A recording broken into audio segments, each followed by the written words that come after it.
Où se trouve ma crage? Est-il caché ici, là, là ou là? La réponse? Oh les cons, ils se sont fait avoir. Ils se sont fait avoir les cons. Est-ce que ça vous tente du fanservice? Fan d'isekai? On va bien mettre ça.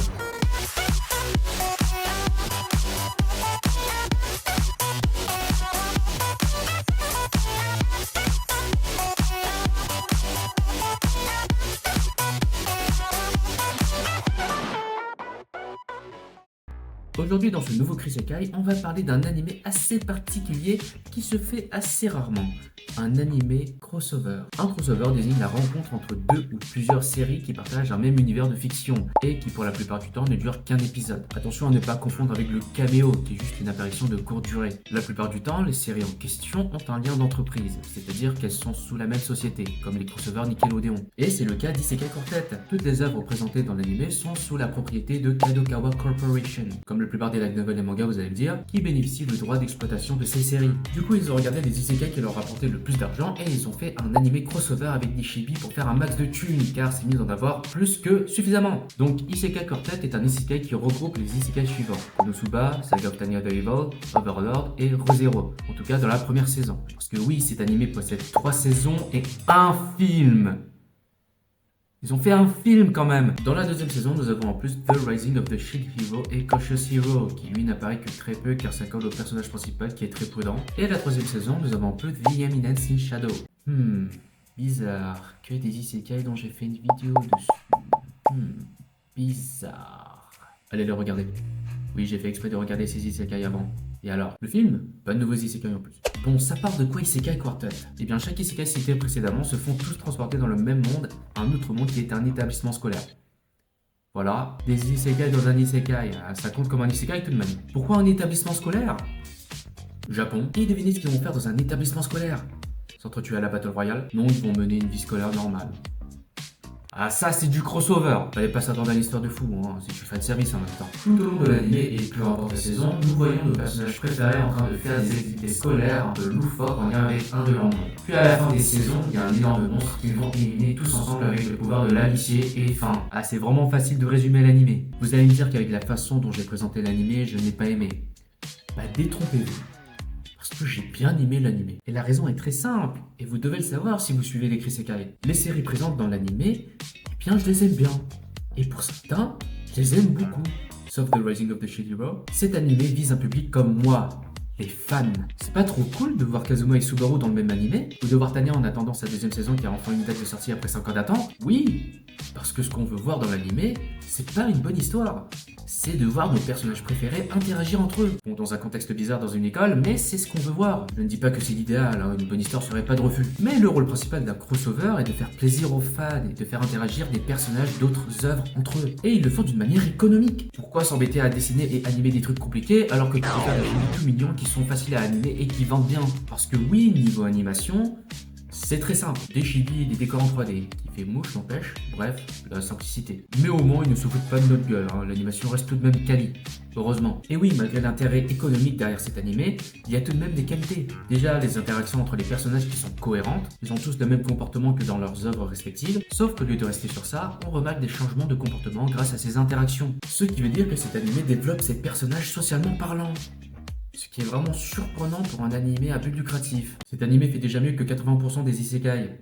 C'est fort. Le truc qui est marrant et bien pensé aussi, c'est que quand une nouvelle saison sort, vous voyez, ça prend du temps et tout, et t'as les animés qui sortent d'autres saisons de leur côté, par Yu Senki, lol, et bien suivant l'avancement de l'animé d'origine, Isekai Quartet s'adapte et met à jour les personnages. Par exemple, dans le film, Béatrice devient plus proche de Subaru car entre-temps, il y a eu la saison 2 de ReZero qui est passée, donc fallait mettre à jour les personnages. Et ils ajoutent aussi dans la saison 3 plus de personnages provenant de ReZero, car l'entourage de Subaru a grandi depuis que la saison 3 est passée. Je trouve ça cool qu'ils fassent ça dans l'animé.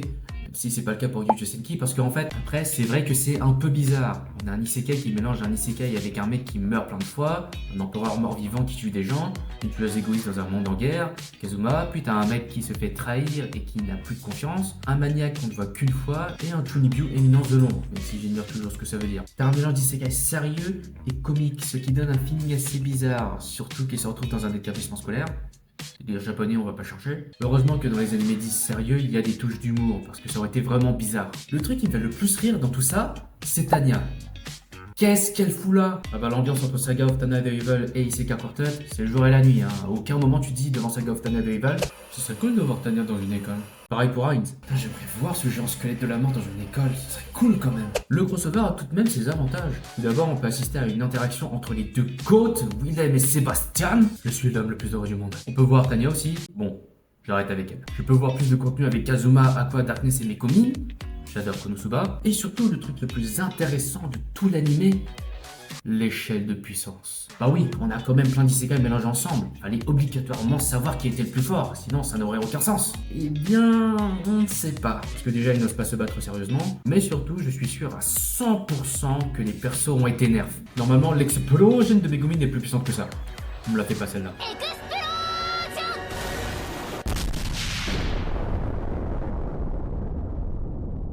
Voici la véritable puissance de Megumin. Après, il y a certaines capacités qui ont plus ou moins d'effet sur certains personnages, comme le moment où Heinz arrête le temps. Voilà des petites qualités et un gros défaut de l'animé. Fallait pas nerf les persos. Parlons maintenant du film. Bon, je ne vais pas me poser la question de pourquoi il y a un film, je sais déjà, je shit. La vraie question sur ce film c'est de quoi ça va parler. Parce qu'on passe à des épisodes de 11 minutes où t'as les persos qui sont à l'école, donc bon, ça va raconter quoi la suite? Une sortie scolaire? Vous voyez le concept d'isekai? Ils se sont déjà fait isekaiser une fois dans leurs œuvres respectives, une deuxième fois avec Isekai Quartet, sauf pour Naofumi Issei, si lui n'est pas dans le film. Leur concept c'est d'être dans un autre monde. Pourquoi pas les remettre dans un autre monde, en plus de l'établissement scolaire? Entre autres, faire un isekai. Ah, y a pas plus isekai que ça, hein, ça c'est sûr. Et donc le film se situe dans un autre monde avec des personnages inédits, et pas d'un autre isekai. Bizarrement. Je pensais qu'ils allaient ajouter un autre isekai pour engendrer beaucoup plus de fric. Wow. Ce sont finalement des artistes et pas des machines à fric. J'y crois pas. Le film est sympathique quand t'aimes les personnages, sinon l'histoire est pas ouf. Et l'animation reste la même. En gros, j'aurais pas payé une place au ciné pour regarder ce film.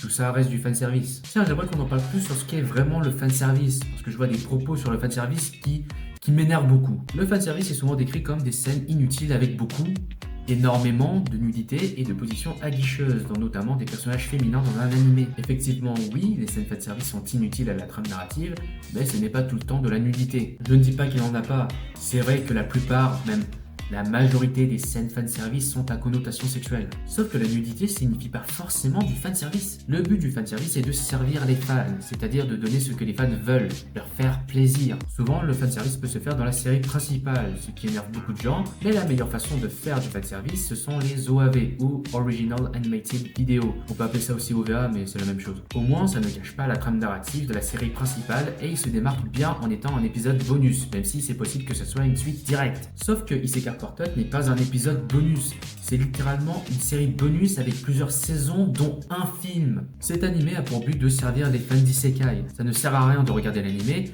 mais ça fait plaisir aux fans. En soi, le crossover, c'est du fanservice. Ça ne sert à rien, mais ça fait plaisir de voir les personnages de tes isekai préférés interagir entre eux. Juste pour dire que le fanservice, ce n'est pas qu'à connotation sexuelle. Et aussi, les animés ecchi, c'est pas du fanservice, c'est littéralement son genre. Normal qu'il y ait des scènes à connotation sexuelle, bande de coups. Bref, Isekai Quartet est un animé que j'ai bien apprécié, car il remplit bien son rôle de fanservice, ce qui veut dire que j'ai bien été servi. Et s'il n'y avait pas les personnages de Konosuba, je doute que j'aurais autant apprécié. Après, objectivement, l'animé est nul, hein, faut pas abuser non plus. Merci d'avoir regardé cette vidéo. Abonnez-vous, likez, partagez la vidéo. On se retrouve pour un prochain Krisekai, qui sera normalement un Krisekai compile, je pense. C'était Macrage, ciao.